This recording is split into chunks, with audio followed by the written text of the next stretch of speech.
Good morning. Hi, everybody. Thanks for hopping on. How are we doing today? Hello, Moose Man, Simply Laura. We got Lisa, Kayla. Hey, thank you, everybody. Nolan, I appreciate you joining. Cute Wendy. Hey, girl. Cash. Welcome. How are you today? I am Kat. I am a coach in the field of narcissistic abuse recovery. Don't you dare shit on narcissists, please. So I'm going to welcome. I am the daughter of a narcissist. My ex-boyfriend's a narcissist, and I majored in psychology in college. Kind of to find myself, but guess what? I did, and I learned a lot of things that have completely changed my life. So if you have been in a relationship with a narcissist or were raised by narcissists, understand that there's hope, there's healing, there's answers to your questions. So I'm going to answer as many questions as I can while I'm live this morning. So if you have them, please put them in the chat. And until then, I'd love to talk to you about dun dun dun. I can't hear you. Can you guys hear me? Can you hear me? Can I get a thumbs up if you can hear me? I'm waiting for that thumbs up.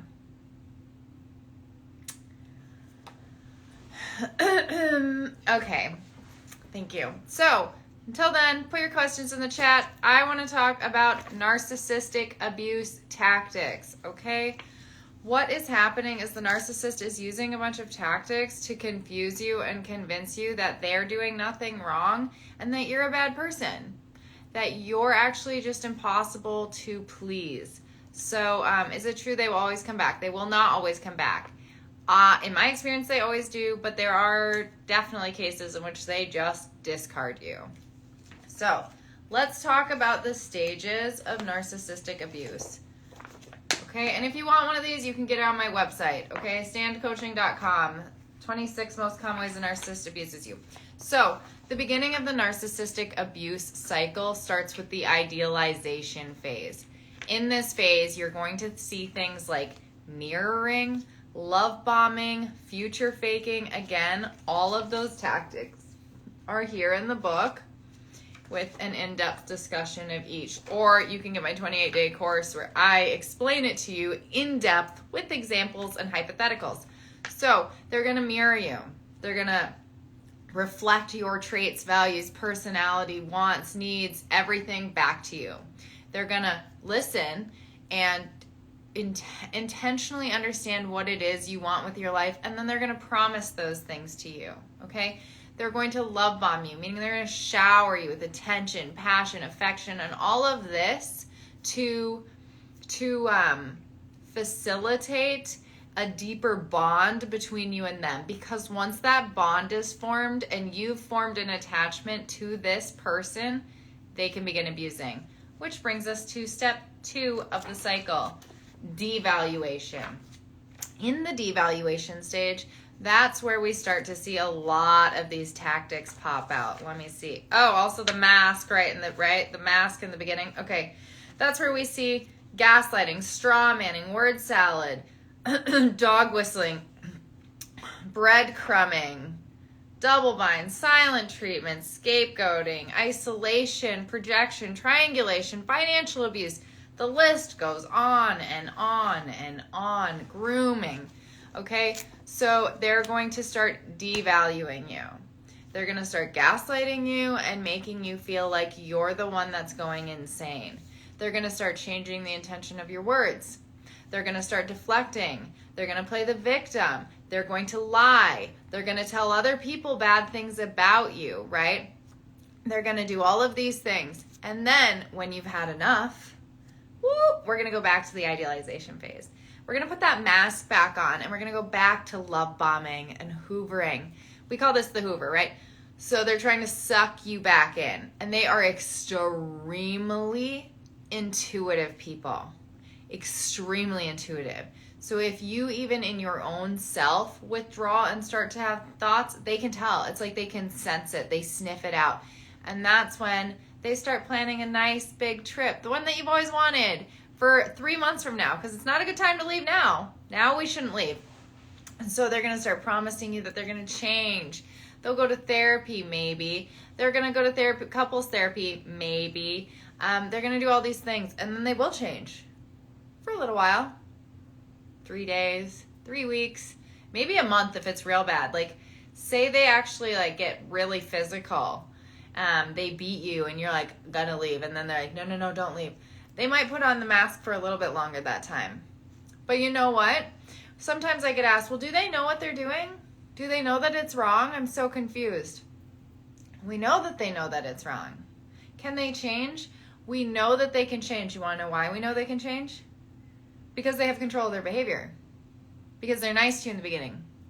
Because they're thoughtful and considerate. Because they do hear you. They can sense what you need. And they are capable of giving it to you, right? When it serves them. When they want you to stay. When they want to manipulate you in the beginning of the relationship. When they want to manipulate you from leaving the relationship, right? That's when they stay. So then what comes after the devaluation stage? Well, we talked about it, the Hoover. So it might go one of two ways.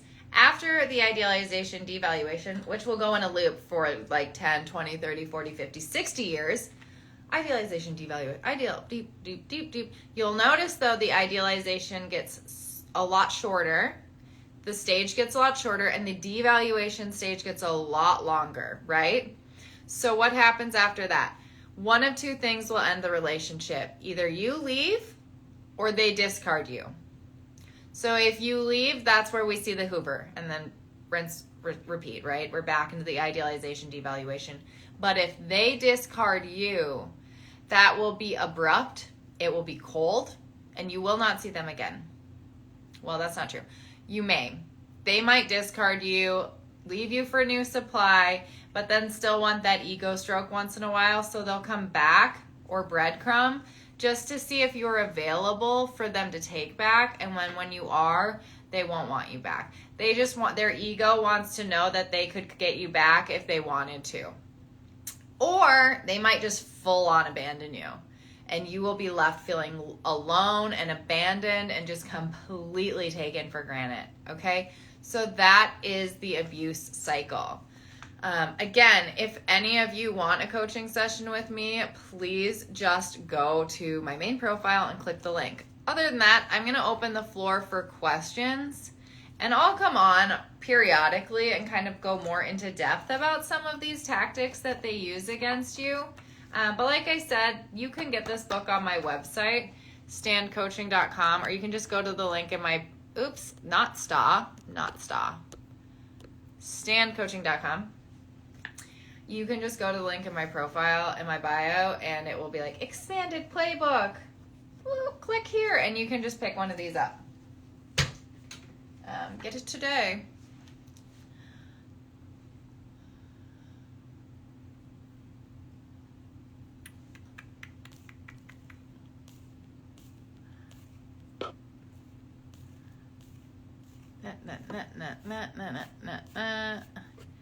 Yes, extremely intuitive. It's like they can read your mind. It's amazing. Absolutely. They're total mind readers. It's wild. It's wild. And I remember that with my ex. I was like, in the beginning, I had never been with someone so intuitive. It was like, if he said something that even caused me to like emotionally shift, he not only like recognized it, verbalized it, and he would come up with like a solution. Like, I wouldn't even have to say anything. I wouldn't have to say like, hey, that bothered me, or like, I'd like it if you spent more time here. It was like, I sensed that this wasn't feeling good for you, and how would the solution, maybe I should be here more. Something like that. And I was like, oh my God, you sensed all that? I have never had anyone just anticipate my needs. This is my soulmate. This is my soulmate. And then by the end, he couldn't understand how after abusing me, I'd want to leave. Like, I don't and I'm like, you're telling me when I'm spelling things out for you like a kindergartner. You're telling me when I am like using crayon and creating a color chart on why this isn't okay, you can't understand that. But in the beginning, you could anticipate my needs intuitively and verbalize them and communicate with me, but now you don't understand that 2 + 2 = 4. Help me understand that you just like lost brain cells. They're lying. They're manipulating, and they're conditioning you. That is what's happening there. I see the tactics happening. I know the relationship needs to end, but I'm still stuck and I'm not sure what I'm afraid of other than my kids. I'm intelligent and I know leaving is better for them too. Okay, Connie, what is happening is the trauma bond. So even if intellectually we can be aware that this relationship isn't good for me, this relationship isn't good for my kids, I want to leave, you have been groomed and conditioned. So there's something deeper in your subconscious happening that is not something our intellect can reason with. A lot of us that get stuck in these relationships are extremely intellectual people, but that doesn't negate emotional conditioning and psychological grooming. So we call it the trauma bond. The trauma bond is when you've gone through a series of highs and lows with your abuser and you become actively addicted to them. So once you become actively addicted to your abuser, you enter into this place of cognitive dissonance, which just leaves you with a lot of confusion and weakness and emotions that are not serving you. So it's important to understand that you can get out of the trauma bond if you treat it like an addiction. If you get to the point where you're like, everything that they're saying is a complete manipulation tactic and I'm building up my emotional and psychological armor. I have a 28-day course that I created just for people in a trauma bond. So if you're like, I'm like in this narcissistic abuse cycle, what the hell is this and how do I get out? Please reach out to me. I have a 28-day course. With the course, you will be invited into my group coaching on Monday nights, which is just a community and other people that totally get what you're going through that can support you along this journey. Please reach out to me. Go on my calendar today and grab a free consultation and we can talk. We'll get you into the course, we'll get you into group coaching, and you can get out of this trauma bond. You do not have to stay in this trauma bond. Have you ever seen a narc change? Really get help and be better. So there's a couple diagnosed, there's more than a couple, there's several diagnosed narcissists on TikTok and Instagram and all of these platforms that are actively in therapy. They reached a level of self-awareness, but that does not mean that they will ever cure their narcissism, and they will openly tell you that. They are in therapy learning how to modify their behavior, but we call it the rubber band effect in psychology. In psychology, the rubber band effect is a phenomena that basically suggests that no matter how much work they do, they try to modify their behavior. When a narcissist is not introduced, but when a narcissist is triggered or you institute a level of stress or something, maybe like an ego thing, stress or trigger, they snap back to their original personality. They rubber band. So you can stretch, introduce trigger, bam, back to the narcissistic response. The rage, the insecurity, the turning it around, right? So their narcissism is a defense mechanism to protect them and to keep them in a world that is at a level of delusion. They see the world in a way that serves them and their selfishness. So getting help isn't going to serve them. Why? For you? No, they don't have empathy. They don't have empathy. That it would have to hurt them that they're hurting you for them to want to change. So why would they do that? You so accurately described my son's behavior. His mask is on at the moment. Enjoy it because it will not last. My kids are adults, but either can't see the narc, their lack of empathy, and have dismissed me. I was a great mom and am devastated daily by their behavior. How do I emotionally deal?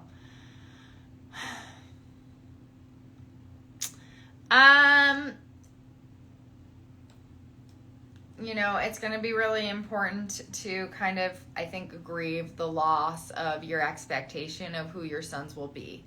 And so I would say a lot of grief work. I would find a grief counselor And I would try and reach a level of acceptance of who they are, because I wish I could tell you how to change your sons or have a relationship with your sons. But I think at this point, if they're narcissists, it's about acceptance and grief. Do narcissists label themselves as narcissists? No. Do they know that they're one? They know that they're different than other people. Okay. That's not something I can generally answer about all narcissists, because there's different levels of narcissists. Some are less aware than others, and some are more. Can you please post this live? Justine, I will absolutely post this live. 100% I'm posting this. My ex didn't have rage, mostly gaslighting or confusion. Yeah, so some are more calculated or covert, or manipulative or passive aggressive than others. Not all of them are like that short fuse tantrum, and that's why some are a little bit harder to spot.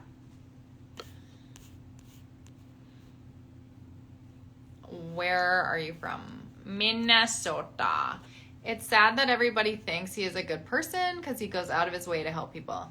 Yeah, they are like so good at manipulating, aren't they? So oftentimes you will see that a lot of people will think the narcissist is a good person, but I'm going to tell you this. This is something my mom used to say to me. You can fool some people sometimes, but you can't fool all people all the time. Okay, so like I'm going to tell you right now, I have my community, and there are people, sometimes there are people in my community and everyone loves them. And from the moment I met them, I'm like, you're a narcissist. I clearly see your mask and your charisma and your production that you're putting on. Like, I see it. And I have to listen to people all day, every day, talk like, aren't they so great? Oh my God, I love this person. Oh, don't you love them? I love them. And I just sit here like, and I gray rock. So yes, the narcissist fools people a lot of the time. You know, they might fool the whole church, all the congregation, everybody on the block, you know.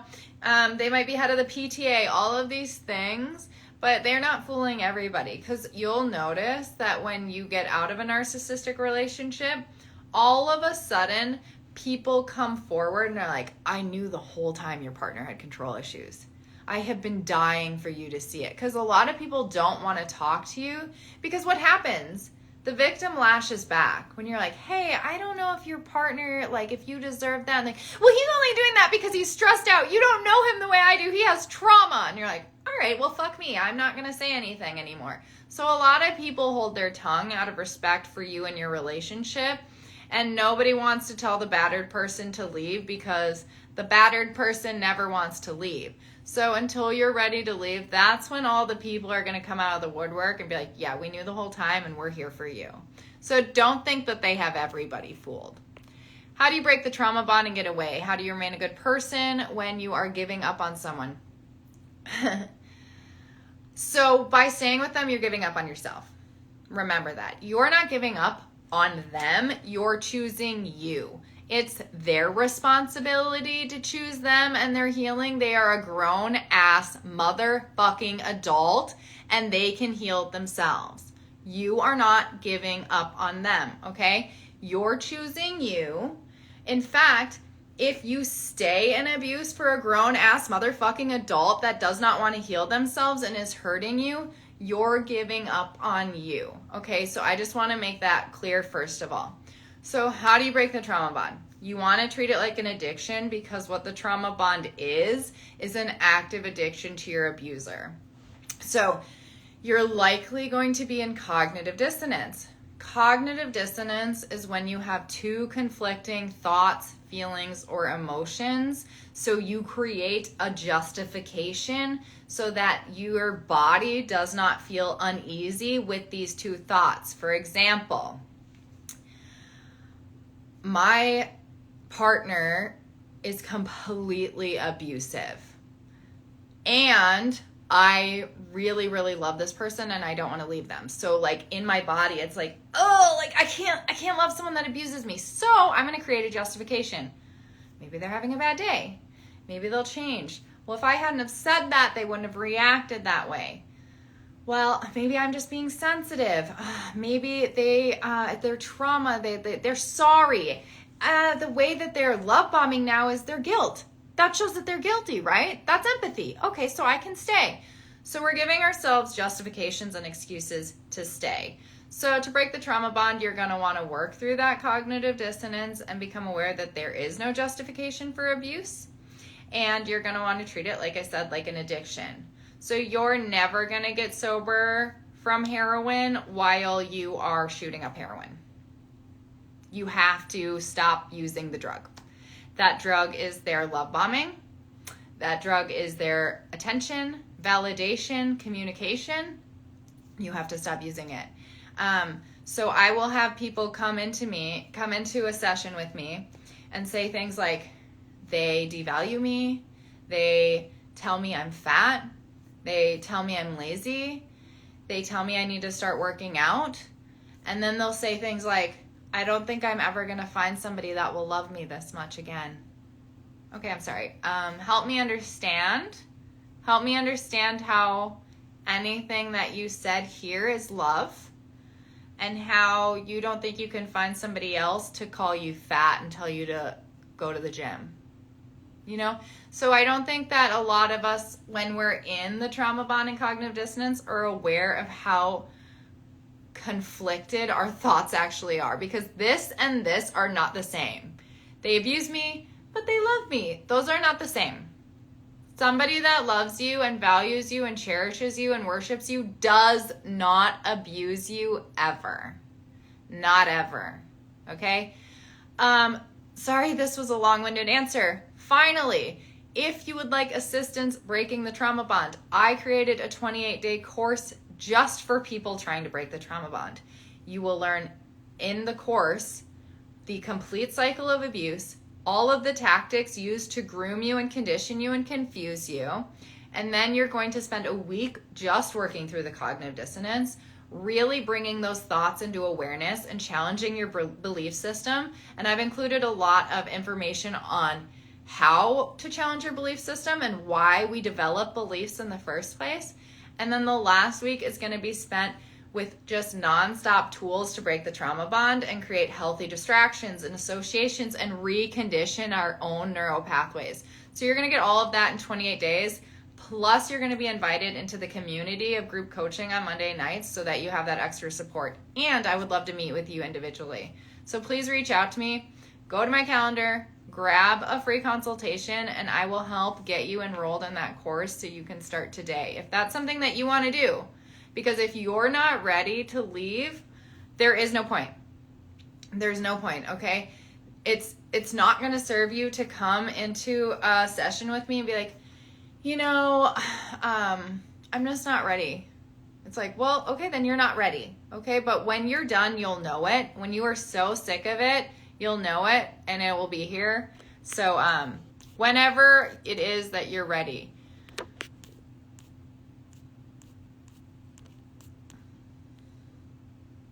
As a daughter of a narcissist, what are some ways to protect my children from it? So, also the daughter of a narcissist here. Nice to meet you.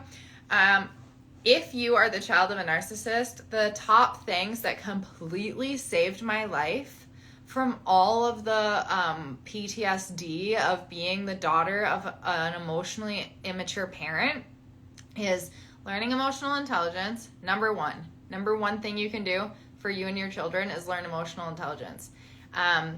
Grab the book, Emotional Intelligence 2.0. Grab the book, 101 Essays to Change the Way You Think. Subscribe to my newsletter, okay? Because I shoot out books like this all the time. So those two, to start there, Emotional Intelligence 2.0 and 101 Essays to Change the Way You Think, okay? And cement them into your being. Number 2, self-awareness, which is a part of emotional intelligence. But I just really want to highlight that. Number 3, boundaries. Okay, so let's see. Yeah, okay. Emotional intelligence, self-awareness, boundaries, codependency, and people-pleasing. If you're the child of a narcissist, you're gonna wanna research those 5 things.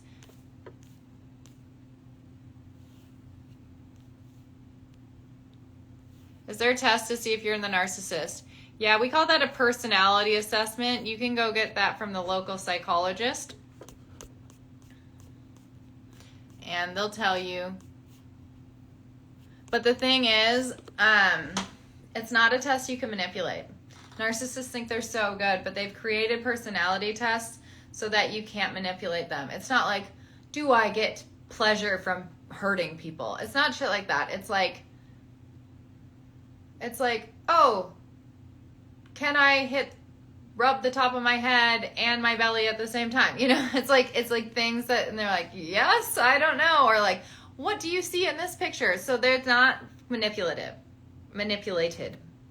Easily manipulated? Manipulatable.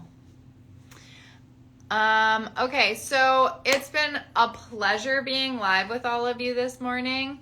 I will be back live again tomorrow. And if anyone wants a one-on-one coaching session with me, please go to my main profile, click the link in my bio, grab a time on my calendar, and we will get started working together today.